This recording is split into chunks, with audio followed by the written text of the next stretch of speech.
My name is Alva, and at 35 years old, I never thought my biggest family conflict would revolve around my car collection. After 15 years of hard work in tech, I had assembled 10 rare vehicles worth $1.5 million each, one representing a milestone in my life. Then came the family dinner, where my parents demanded I sell everything to buy my chronically unemployed sister a house. What happened next changed all our lives forever. Let me tell you how I ended up moving 10 cars in the middle of the night and why my sister just texted me from her very first job. Before I get into this wild story, drop a comment letting me know where you are watching from, and hit that like and subscribe button if you have ever had to stand up for something you love. My love for cars began when I was just a little girl. My grandfather owned a small auto repair shop in rural Michigan, and every weekend I would beg my parents to let me visit him. While other kids my age were playing with dolls, I was handing my grandpa wrenches and learning about engines. The smell of motor oil and the sound of metal tools clinking against engine parts became my favorite sensations. I remember the first time he let me sit behind the wheel of a 1965 Mustang he was restoring. I was only 8 years old, but in that moment, I knew cars would be part of my life forever. When I turned 16, my grandfather helped me buy my first car, a beat-up 1990 Ford Taurus that barely ran. Most teenagers would have been embarrassed, but I was thrilled. Together, we spent 6 months bringing that car back to life.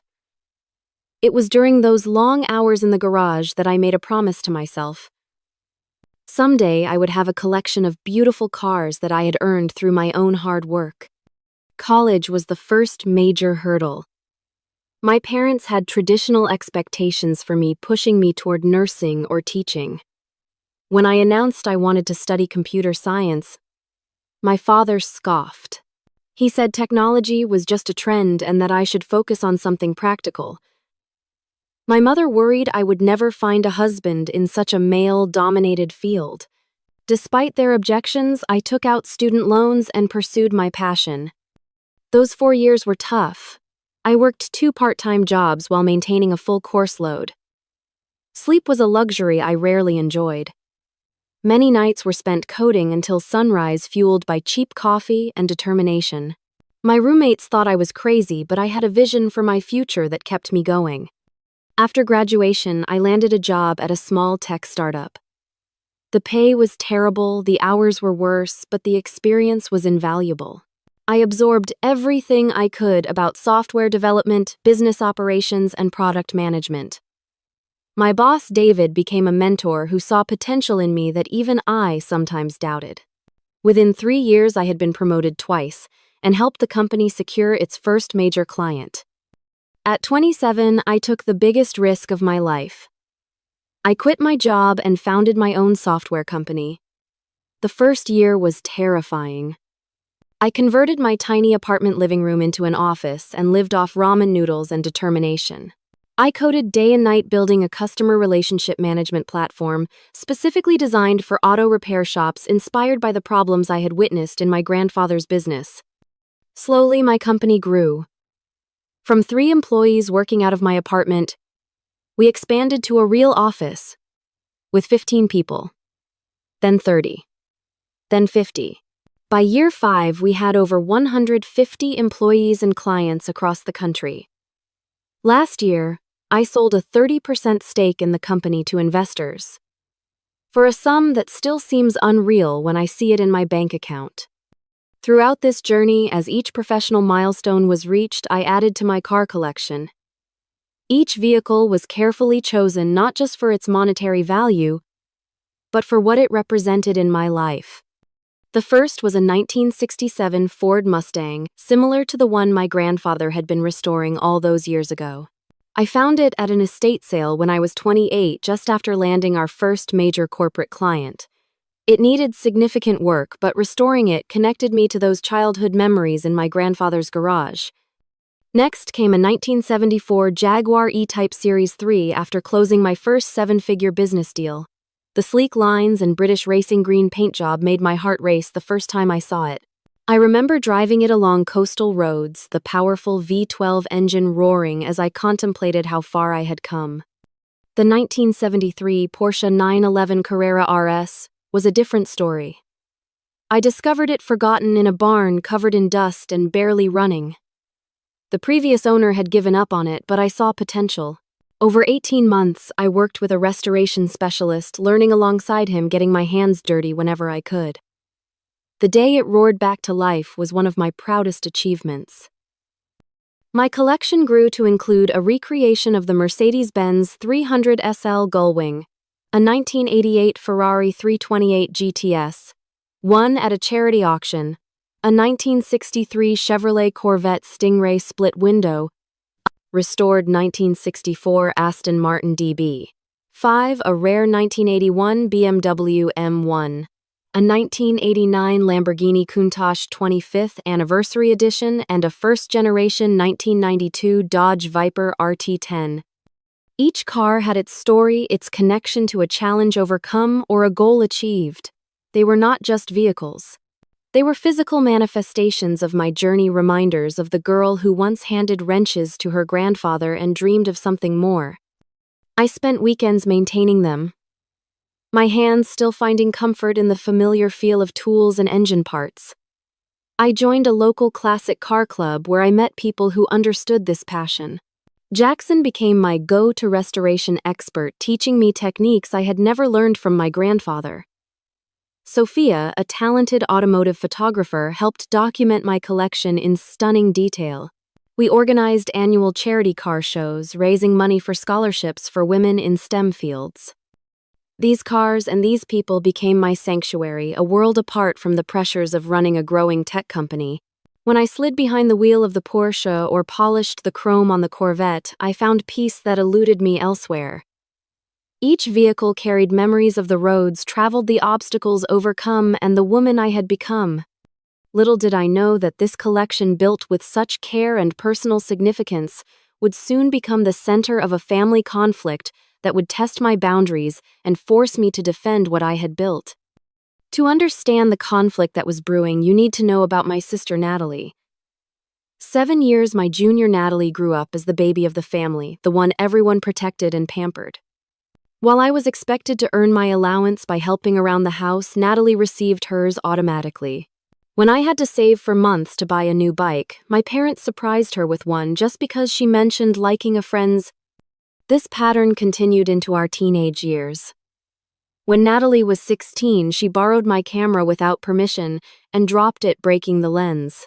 Instead of making her pay for repairs, my parents suggested I should have been more careful with where I left it. When she wore my clothes without asking and returned them stained, I was told sharing was what sisters did.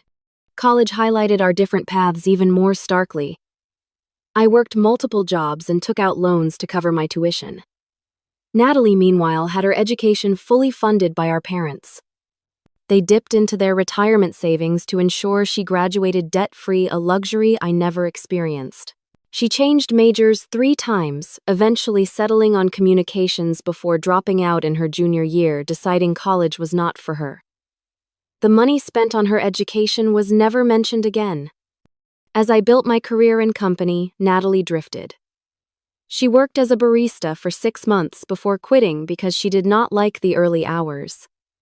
She tried retail but left after a disagreement with a manager.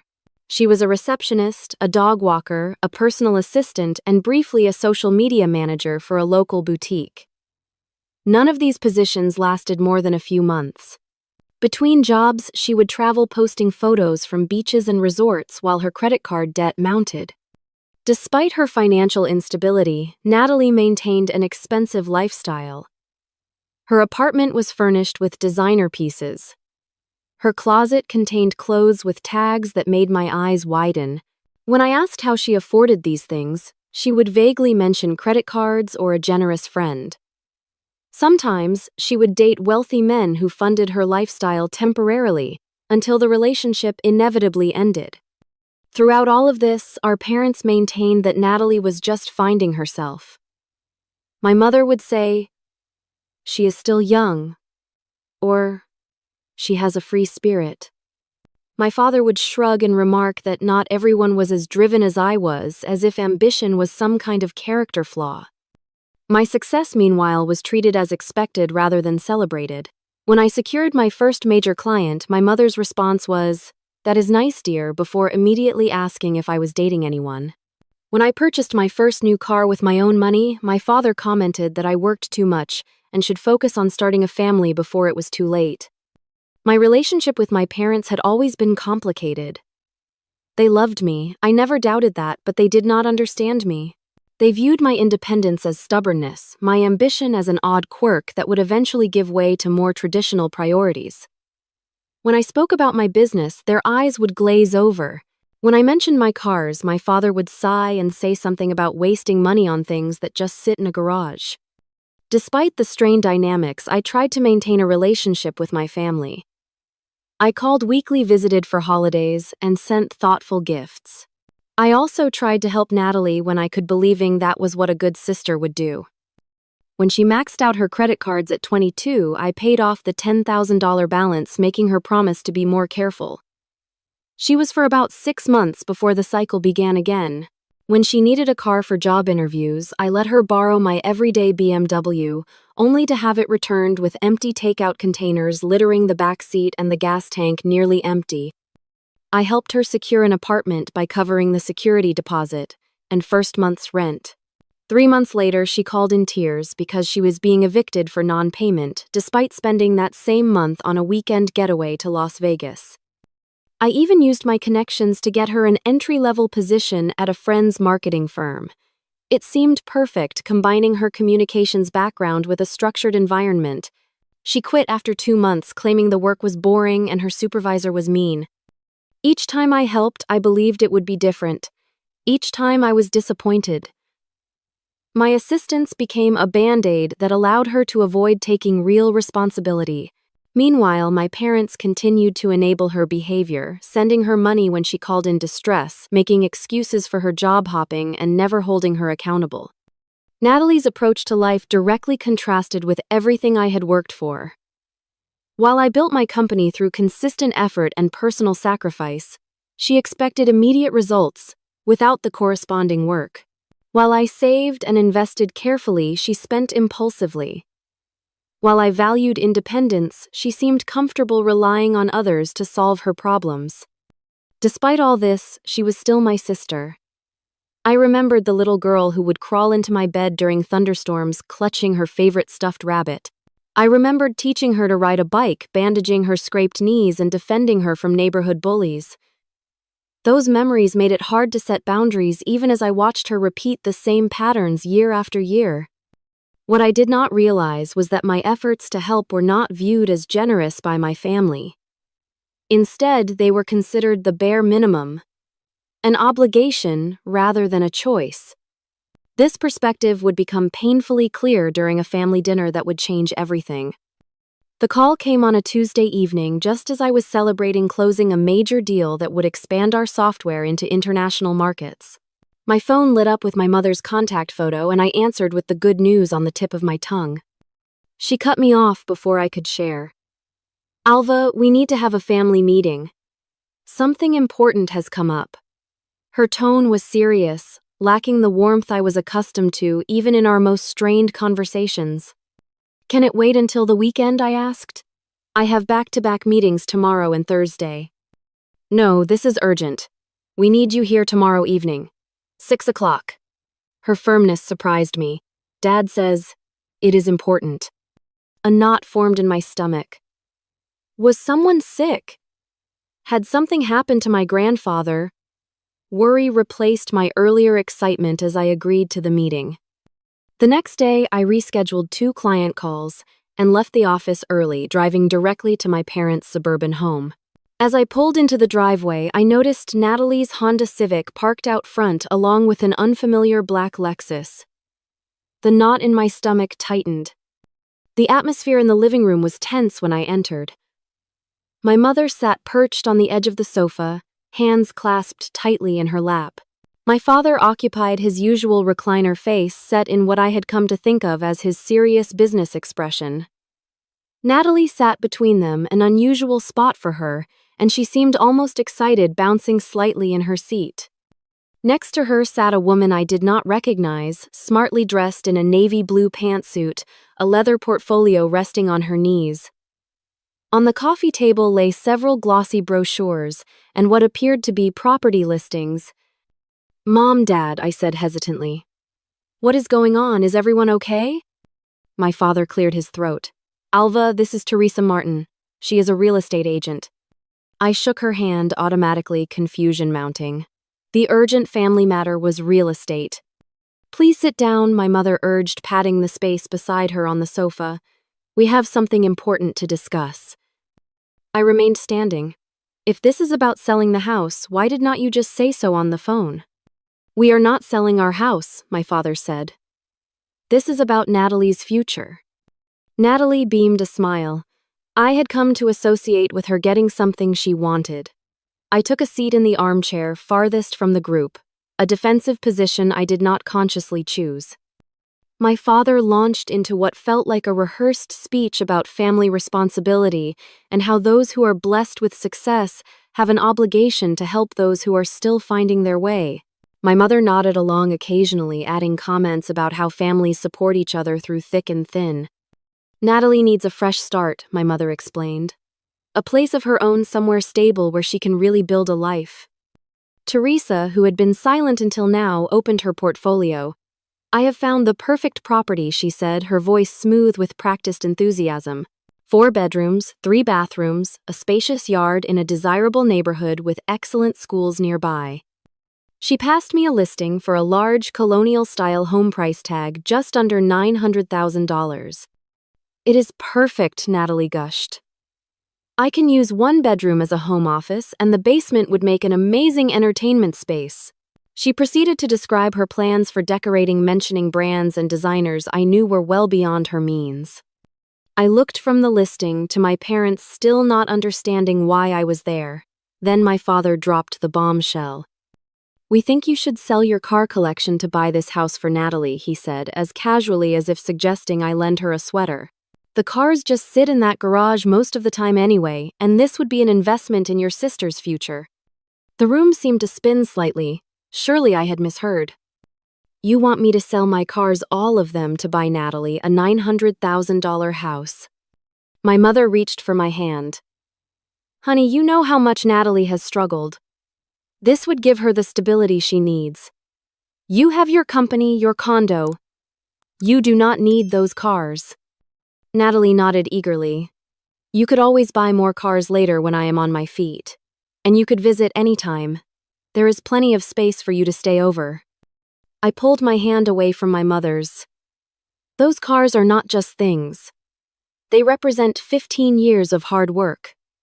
Each one marks a milestone in my career. And besides, Natalie has never kept a job for more than a few months. How would she pay the property taxes? The utilities? The maintenance?" My father waved away my concerns. "She is interviewing for several promising positions. And we would help with the initial expenses until she is settled." Teresa interjected.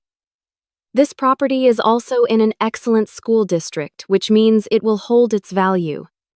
It is really an investment." I stared at them, incredulous. My collection, which I had built piece by piece over years, which I maintained with my own hands, which connected me to my grandfather and the little girl who once dreamed of beautiful cars, was being dismissed as a frivolous hobby that should be sacrificed for Natalie's latest fresh start. "What if we look at more affordable options?" I suggested. "I could help Natalie find a good apartment, maybe co-sign a lease. Or I could help her with job placement, use some of my business connections." Natalie's face fell. "But I have already started planning the housewarming party, and Teresa says this neighborhood is really exclusive." My parents exchanged a look that I recognized from childhood, the one that said I was being difficult. "Alva," my father said sternly, "this is not just about a house. This is about supporting your sister. Family comes first, always." The implication was clear. If I refused, I was choosing objects over my sister, materialism over family. The fact that these objects were deeply meaningful to me, that I had earned them through years of dedication while Natalie had drifted from job to job, from relationship to relationship, expecting others to fund her lifestyle, was irrelevant. The conversation deteriorated from there. When I continued to resist, my mother began to cry, saying she had raised me to be more generous. My father accused me of being selfish and forgetting where I came from. Natalie sulked, shooting me wounded, looks as if I was taking away a toy she had already been promised. Teresa, clearly uncomfortable with the family drama unfolding, tried to steer the conversation back to the property, pointing out features I might have missed, as if a marble countertop or crown molding might change my mind about liquidating my most treasured possessions. I left the house that evening feeling ambushed and betrayed. As I drove home, my phone began to buzz with messages. My Aunt Susan called to tell me how disappointed she was in my attitude. My cousin Frank texted that I should remember how much my parents had sacrificed for my education, conveniently forgetting the student loans I was still paying off.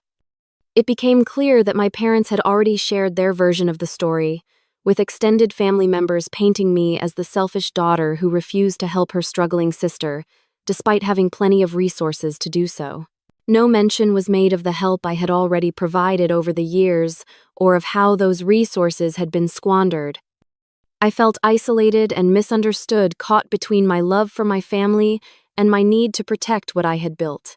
I did not sleep that night, replaying the conversation, and wondering if I was wrong to hold so tightly to my collection, to the physical manifestations of my journey. But every time I imagined selling the Mustang or watching the Porsche drive away with a new owner, my chest tightened with a grief that felt too intense to ignore. The pressure did not let up in the days that followed. My mother texted daily, sending additional photos of the house Natalie had set her heart on.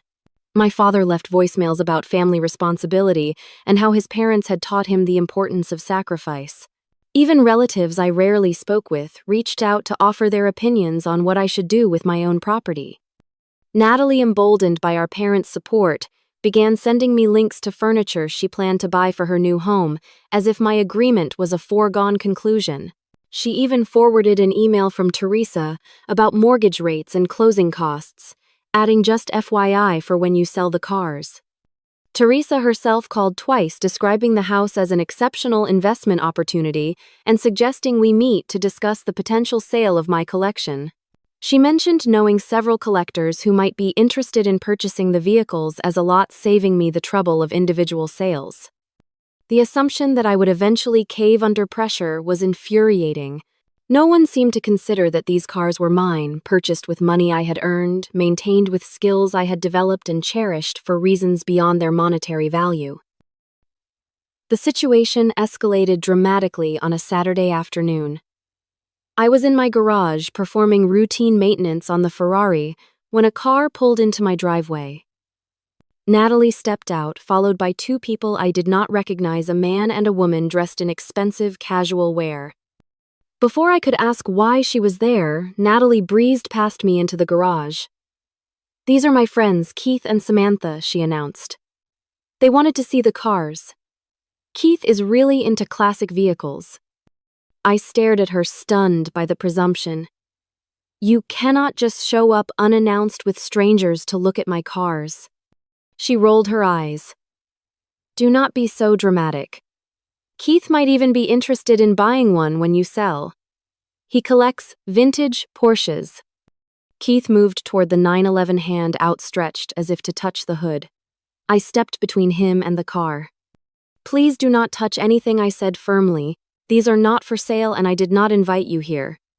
Samantha laughed, a tinkling sound that set my teeth on edge. "Natalie said you were protective of your toys. Seems a bit silly for someone your age, does not it?" Natalie was already moving toward the Aston Martin, running her finger along its polished surface.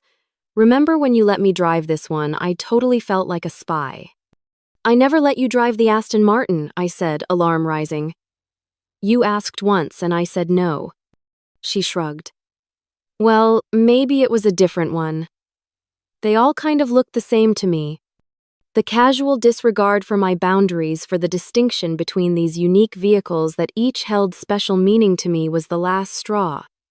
"You need to leave," I said, my voice low but firm. "All of you. Now." Natalie looked shocked, as if the possibility of being asked to leave had never occurred to her. "But we just got here." I do not care. This is my property and you did not ask permission to bring strangers into my garage. The argument that followed was ugly. Natalie accused me of being selfish and materialistic. I countered that she was entitled and presumptuous. Keith and Samantha stood awkwardly to the side before eventually retreating to their car. As Natalie finally stormed out, she turned back with a parting shot. It does not matter anyway. They will all be mine soon enough. Dad says you will come around once you realize what is really important. That comment, delivered with such certainty, sent a chill through me. The conviction in her voice suggested this was not just wishful thinking on her part. There was a plan in motion, one that my family seemed confident would succeed. 2 days later, my fears were confirmed when Teresa arrived at my home, unannounced, Natalie in tow. Teresa carried a folder of documents which she tried to present to me as I stood blocking my doorway. I just need a few signatures, she said brightly. I have found a buyer interested in the entire collection. The offer is very reasonable considering the quick sale. Natalie bounced on her toes behind her. Is not that great? No hassle for you, and we can close on the house next month. I was speechless, staring at the folder as if it contained something venomous. When I finally found my voice, it was steady despite my racing heart. I have not agreed to sell anything, I said. I have not even considered it. And I would certainly never sign anything without having my lawyer review it first. Teresa's professional demeanor faltered slightly. Your father gave me the impression that this was a family decision that had already been made. My father has no authority over my property, I replied. Neither does Natalie. These cars belong to me alone, purchased with my money, titled in my name. Natalie's face clouded. Why are you being so difficult? It is just stuff. Stuff you can buy again later. I closed the door without responding, then leaned against it, heart pounding. This had gone beyond pressure tactics into something that felt dangerously close to coercion. The casual way they had arrived with paperwork expecting me to sign over assets worth $1.5 million was stunning in its audacity. That evening, I noticed something that sent another wave of unease through me. The spare key to my garage, which I kept on a hook in my kitchen, was missing. I could not remember the last time I had seen it, which meant it could have been gone for days or even weeks. I called Jackson, my friend from the car club and restoration expert, to share my concerns. His response was not reassuring. That is weird timing, he said. Someone called me last week asking about your collection, wanting to know specifics about the cars and their value. Said they were a potential buyer. When I asked for more details, they hung up. The next day, reviewing footage from the security cameras I had installed around my property, I discovered something disturbing. While I was at work, Natalie and my father had visited my house using a key to enter. They spent nearly an hour in my garage examining the cars, opening doors, and taking photos. In one clip, I could clearly hear my father say, "Once Alva comes to her senses, we will need to move quickly." The implication was clear.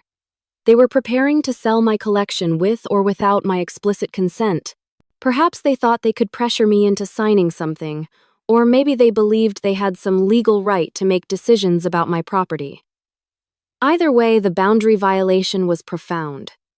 That night I lay awake considering my options. I could continue to refuse, but the pressure was only increasing. I could seek a restraining order, but that would permanently damage my relationship with my family. I could move the cars to a storage facility, but most in the area were not equipped for vehicles of this value and sensitivity. I called Marcus, a friend who practiced family law. After explaining the situation, he confirmed my fears. While my family had no legal right to sell my property without my consent, family pressure could be intense, and there were cases of people being manipulated into signing documents they later regretted. If you are concerned they might take more aggressive action, you should secure your assets, he advised. And document everything just in case. As I hung up, I felt a profound sadness mixed with resolve. My family, the people who should have been proud of what I had built, who should have respected my boundaries and my achievements, were instead treating me as if my success made me obligated to fund Natalie's lifestyle. The cars, which represented so much more to me than their monetary value, were seen as nothing more than assets to be liquidated for someone else's benefit. I reached for my phone and called Jackson again. This time, I had a plan. Jackson met me at a quiet coffee shop the next morning, away from my usual haunts where family or acquaintances might spot us. His face was serious as I outlined my concerns. "So you think they might try to move the cars without your permission?" he asked, voice low, despite the empty tables around us. "I do not know what they might do," I admitted. "But they have a key. They have been in my garage taking inventory. And they seem convinced that I will eventually give in. I cannot risk it." Jackson nodded slowly. "I have that large warehouse space in the industrial district, used to store restoration projects. It is climate-controlled, secure, plenty of room for all 10 vehicles." The relief I felt was immediate. Could I move them there temporarily until this blows over? He pulled out his phone and checked a calendar. "Space is mostly empty right now. Project I was working on just finished. We could do it, but we would need to be careful. Moving 10 high-value vehicles at once could attract attention." We spent the next hour developing a detailed plan. The move would happen at night when traffic was minimal. We would enlist trusted drivers from our car club people who had experience handling valuable vehicles and who had no connection to my family. Each car would take a slightly different route to avoid creating an obvious convoy. Jackson would handle the logistics of preparing the warehouse, ensuring the security system was upgraded and access limited to just the two of us. "I think we should do it tomorrow night," Jackson suggested. "Midnight to 4 a.m. That gives us time to prepare but does not leave a window for your family to catch wind of it." I agreed despite the knot of anxiety forming in my stomach. The idea of moving my beloved collection in secret like a thief in the night was painful. These cars should have been celebrated, driven proudly in the sunlight, not smuggled away under cover of darkness. But I saw no alternative if I wanted to protect what I had built. Over the next 24 hours, we put the plan into motion. Jackson enlisted 8 other drivers, all people he vouched for personally. I provided detailed information about each vehicle, its quirks, and requirements. We mapped out different routes to the warehouse, estimated timing, and created a communication system using a private chat group. While Jackson prepared the warehouse, I focused on the legal aspects. I gathered all documentation proving my ownership of each vehicle. I wrote a formal letter revoking any previous access my family members might have had to my property. I even consulted with a security specialist about changing the locks and upgrading my home security system. The night of the move, I could barely breathe through the tension. At 11:30 p.m., the first drivers began to arrive, parking their personal vehicles discreetly down the street and approaching my house on foot. Jackson arrived last, carrying a small duffel bag containing gloves, flashlights, and communication devices. We gathered in my garage, 10 drivers, including myself and Jackson, standing amongst the cars that had defined so much of my adult life. Looking at them under the harsh garage lights, I felt a wave of emotion so strong it nearly buckled my knees. These machines were not just metal and leather and paint. They were physical manifestations of my journey, tactile reminders of obstacles overcome and goals achieved. "All right," Jackson said, quietly breaking the moment. "Everyone knows their vehicle en route. Phones on silent headsets and emergency protocol in place. We move at 5-minute intervals, starting with the Mustang. Questions?" The room was silent. These were car people. They understood what these vehicles meant. They also understood what it meant that I felt the need to move them in secret.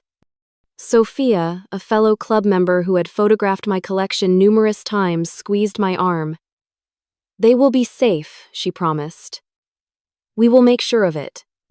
At exactly midnight, the garage door opened silently. The first driver, a retired mechanic named George, slipped into the Mustang. The engine caught immediately, a soft rumble in the quiet night.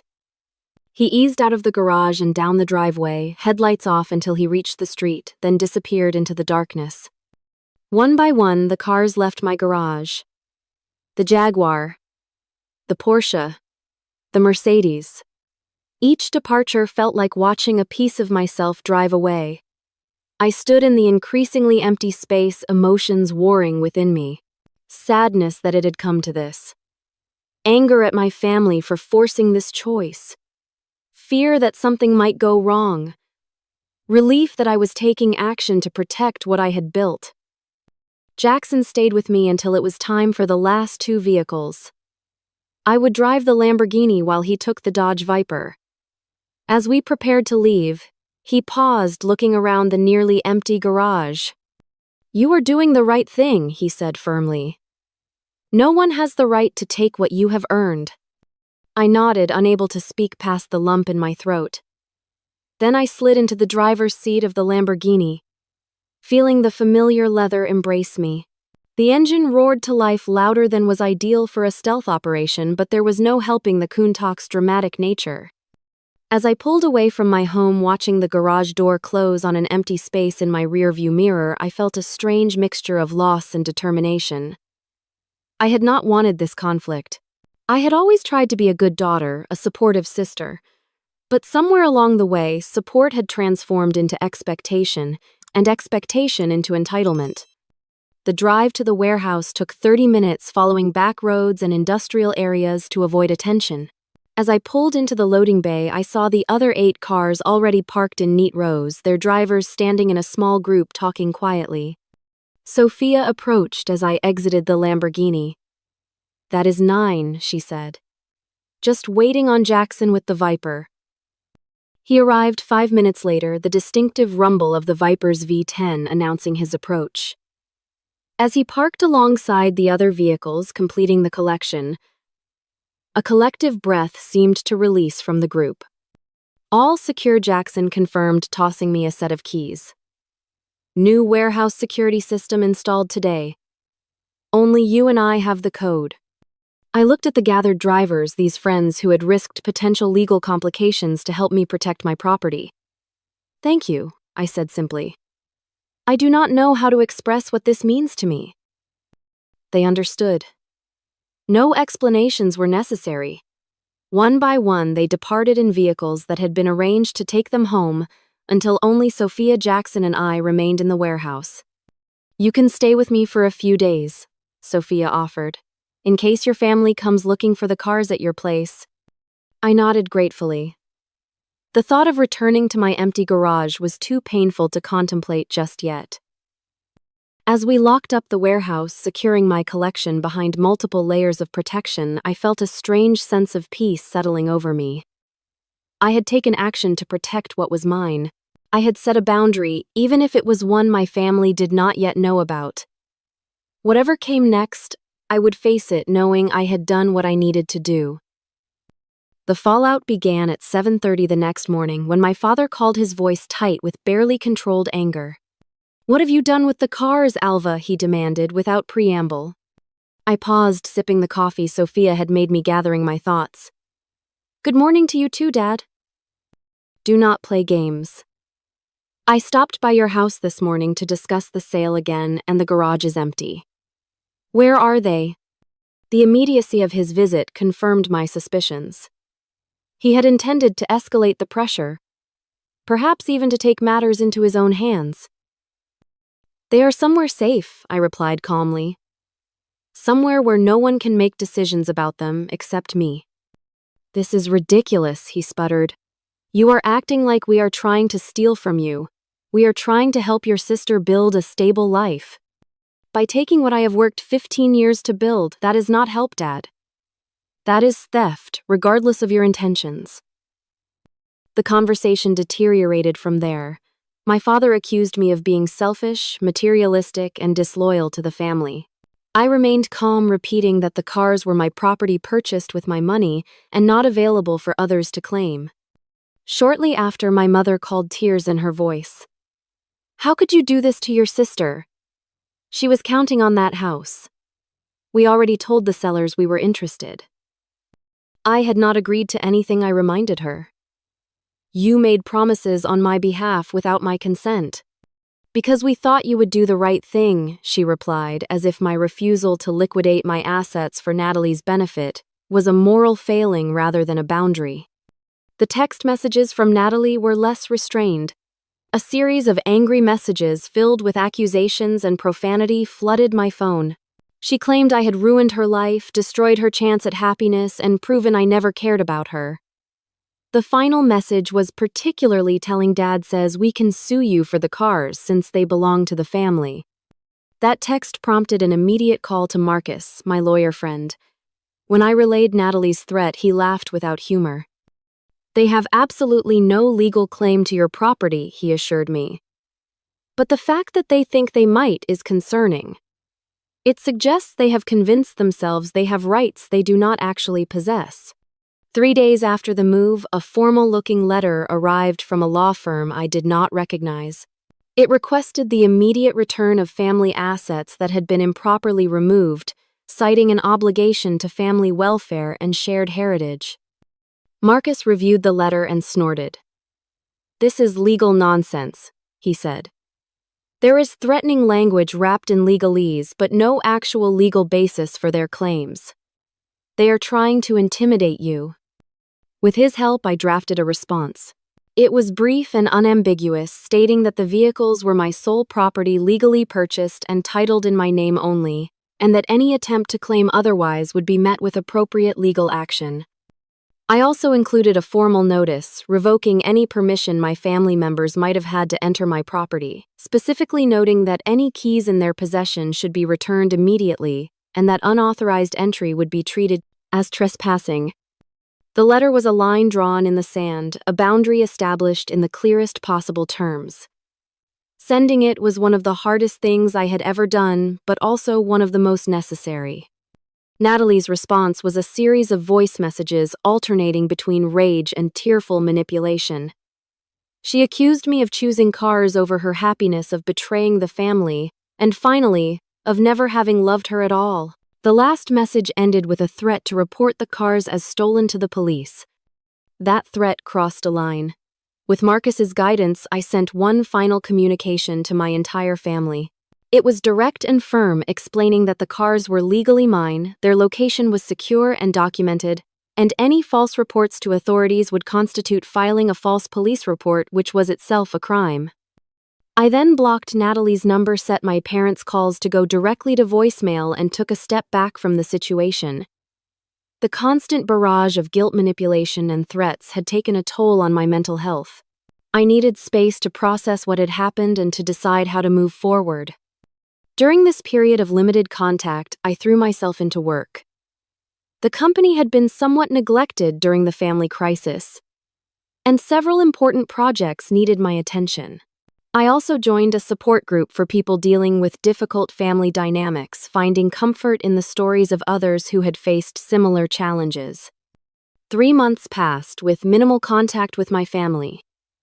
I sent brief, polite responses to my parents' occasional messages, but maintained firm boundaries about what I was willing to discuss. I ignored the increasingly infrequent texts from extended family members offering unsolicited opinions about the situation. During this time, something unexpected happened. Without my financial support and with our parents unable to fulfill the promise of a house, Natalie was forced to fend for herself for perhaps the first time in her adult life. According to my mother's cautious updates, Natalie had taken a job at a coffee shop called Java Junction. It was entry-level work, making lattes and serving pastries with hours that started before dawn. My mother mentioned this with a tone that suggested she expected me to be horrified that my sister was reduced to such work. Instead, I felt a glimmer of hope. Real work with real responsibilities and real consequences for failure was exactly what Natalie had avoided for years. Perhaps this experience would provide the structure and accountability she needed. As I focused on healing and rebuilding, I channeled some of my energy into positive projects.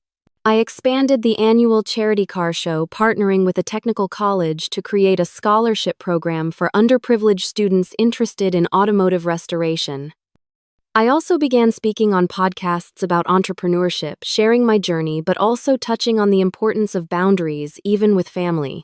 These conversations were therapeutic, allowing me to process my experiences while potentially helping others facing similar pressures. Then, 3 months and 2 weeks after the night we moved the cars, a text arrived from a number I did not recognize.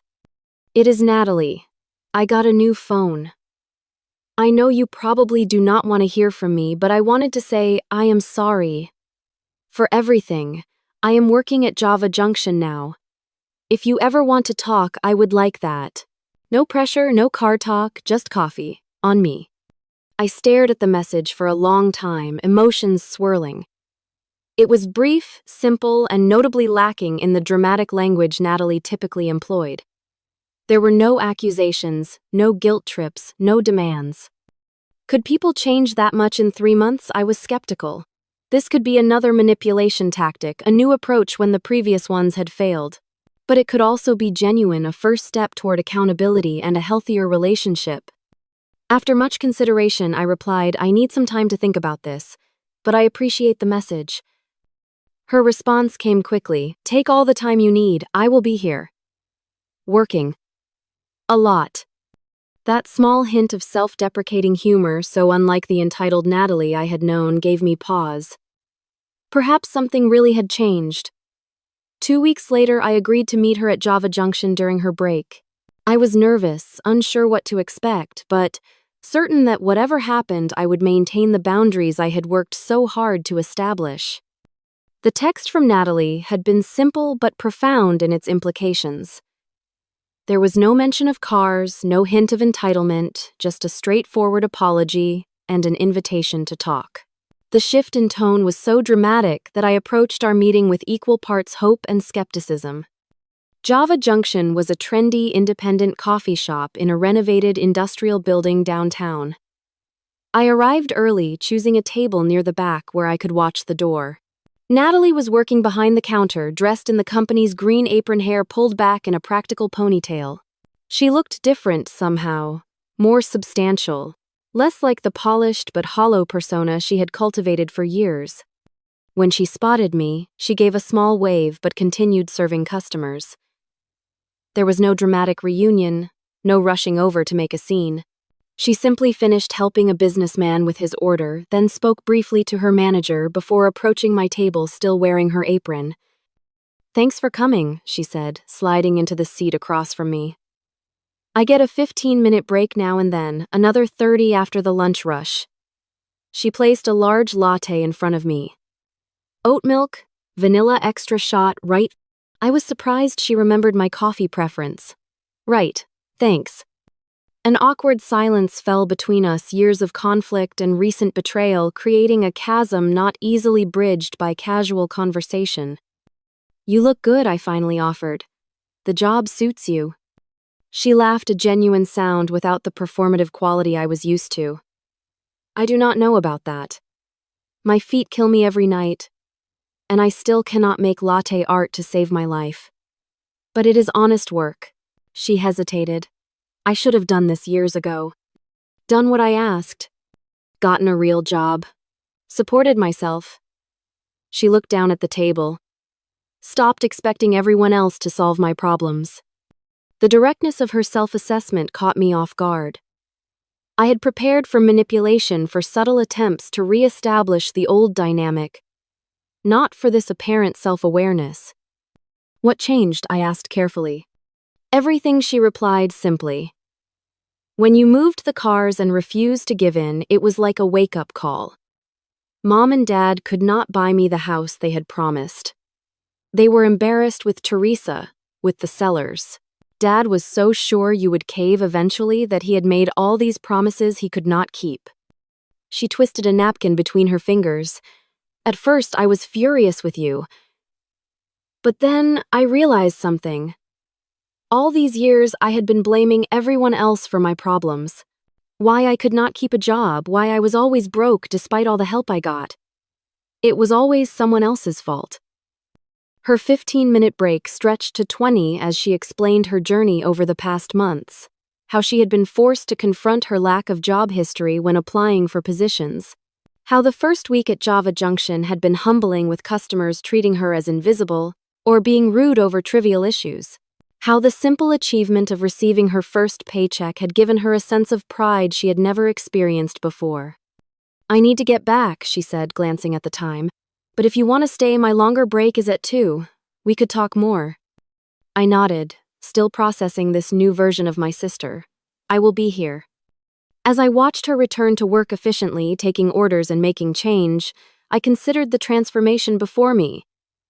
Was it genuine? Only time would tell. But the Natalie who had demanded I sell my car collection to buy her a house would never have worn that apron, never have apologized without conditions, never have acknowledged her own role in her difficulties. When her afternoon break came, we talked more deeply. She shared stories about difficult customers and small victories, how she had managed to pay her own rent for the first time without borrowing money, her plans to take community college classes in business administration in the evening, inspired partly by watching the coffee shop managers. I would like to own a small business someday, she admitted. Nothing fancy, maybe a shop like this, but something that is mine that I built. The echo of my own entrepreneurial journey was not lost on me, though her path was beginning very differently than mine had. As our conversation continued over the following weeks, meeting for coffee became a regular occurrence. Natalie never asked for money, never mentioned the cars, never attempted to re-establish the old patterns of dependence. Instead, she asked questions about budgeting, about how to balance work and school, about professional behavior in workplace settings. 6 weeks after our first coffee meeting, I felt secure enough in this new dynamic to broach the subject of our parents. Have you talked to Mom and Dad much? I asked carefully. She nodded, stirring her coffee. They are still adjusting. Mom keeps suggesting easier jobs, places where I would not have to work so hard. Dad has offered to pay my rent 3 times now. And have you let them? I asked, testing the boundaries of this new reality. Natalie shook her head firmly. I need to do this myself.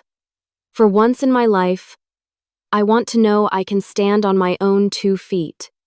She looked up at me. I was so angry when you refused to buy me that house. I thought you were being cruel. Now I realize it would have been cruel to say yes. That conversation opened the door to a careful reconciliation with our parents. The first meeting was tense, held on neutral ground at a restaurant halfway between our homes. I set clear boundaries about what was open for discussion and what was not. My cars, my business decisions, and my financial choices were off limits. My father struggled with these limitations, his patriarchal assumption of authority over family decisions deeply ingrained. My mother vacillated between joy at having both daughters speaking to her again and discomfort with the new dynamic where her manipulation tactics were gently but firmly rejected. It was not an instant healing. There were missteps and old patterns that emerged in moments of stress. But slowly, a new type of relationship began to form. One built on mutual respect rather than obligation and entitlement. As for my beloved car collection, it remained in Jackson's warehouse for 6 months while I sorted through these complex family dynamics.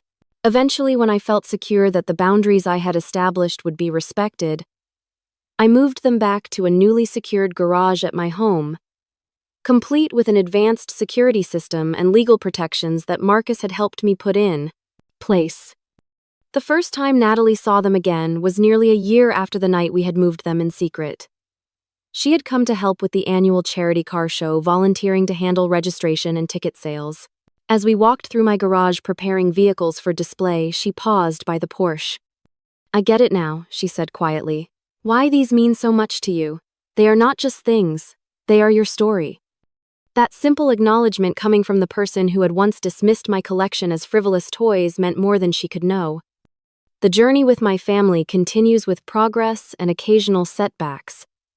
But the fundamental lesson remains: setting boundaries is not selfish. Protecting what you have built is not cruel. Sometimes the most loving thing you can do for others is to refuse to enable harmful patterns, even when that refusal causes short-term pain. My car collection still sits in my garage, each vehicle a testament to a specific chapter in my journey. I still take them to shows, still spend weekends tinkering with engines and polishing chrome, but now they represent something more.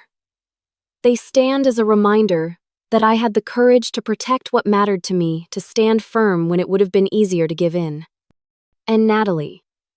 She was promoted to shift supervisor at Java Junction 6 months after starting there. She is halfway through her business administration degree, taking classes in the evening after work. She rents a modest one-bedroom apartment that she furnished herself with second-hand finds she proudly refinished. She has, for the first time in her adult life, a savings account with more than a token balance. Our relationship is stronger now than it ever was in our childhood, built on a foundation of mutual respect rather than obligation. We will never be the same people we were before this conflict, but perhaps that is for the best. Sometimes the most painful experiences lead to the most necessary growth. What would have happened if I had given in, if I had sold my collection to buy Natalie that house? The pattern would have continued. The expectation of rescue reinforced the opportunity for her to discover her own strength lost. By saying no, by protecting what I had built, I ultimately gave her something far more valuable than a house. I gave her the chance to build her own life, one she could be genuinely proud of. That is the power of healthy boundaries. They do not just protect us. Sometimes in ways we cannot foresee, they protect those around us too, forcing growth that would otherwise never occur. Have you ever had to set difficult boundaries with people you love? What happened when you stood your ground to protect something important to you? I would love to hear your stories in the comments below. And if this story resonated with you, please like, subscribe, and share it with someone who might need to hear that standing firm is sometimes the most loving choice you can make. Thank you for joining me on this journey, and remember, the things you build with your own hands and heart are worth protecting.